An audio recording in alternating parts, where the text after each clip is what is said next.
He's a wildly opinionated liberal on a mission to change America. This is Michael Moore. I am here to make a citizen's arrest of the board of directors of AIG. Welcome to WatchMojo.com, and today we'll be taking a look at one of America's most influential yet controversial documentary filmmakers, Michael Moore. Born on April 23, 1954 in Flint, Michigan, Michael Moore was a university dropout turned magazine editor. After being fired for an ideological stunt at the liberal magazine Mother Jones, Moore sued for wrongful dismissal. His first documentary, Roger and Me, was partially funded by the money he was awarded in the out-of-court settlement of this case. Roger and Me went on to gain international attention and became one of the top-grossing documentaries of all time. It also introduced the world to Moore's in-your-face style and critique of globalization. In the film, he chased down the CEO of General Motors in an attempt to have him answer for the economic devastation caused to Moore's hometown of Flint, Michigan because of plant relocations to Mexico. Following this breakout success, Moore was given the go-ahead for his television program TV Nation. The show lasted 2 brief seasons on 2 separate networks, but won an Emmy after its cancellation in 1995. Years later, Moore again tried his hand at the small screen with his shows The Awful Truth and Michael Moore Live.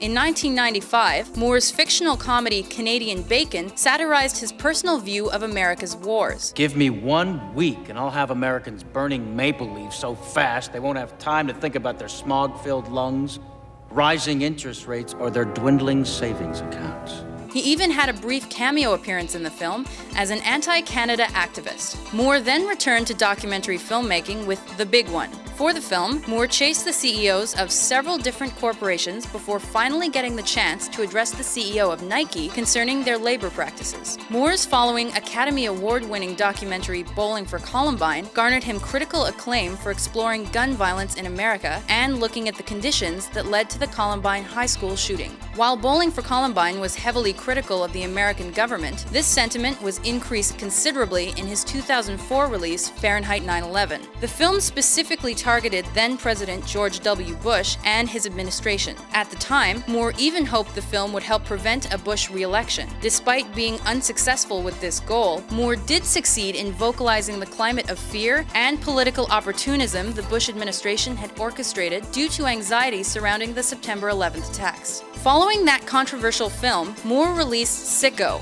a documentary tackling the problems within the American healthcare system. The film premiered at Cannes and received a standing ovation. Moore again found himself embroiled in controversy when it was revealed he traveled to Cuba with ill 9/11 volunteers who were unable to receive medical care in the United States. I have 3 9/11 rescue workers.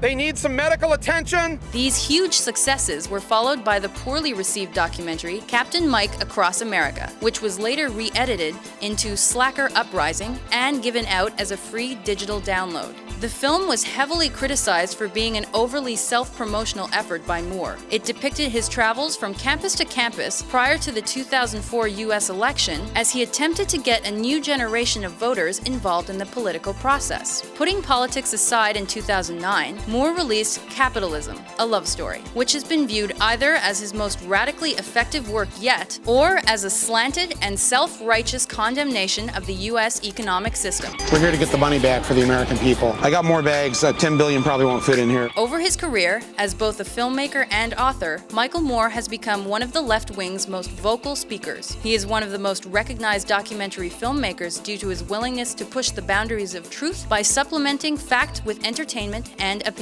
Which way to Guantanamo Bay? Can we go?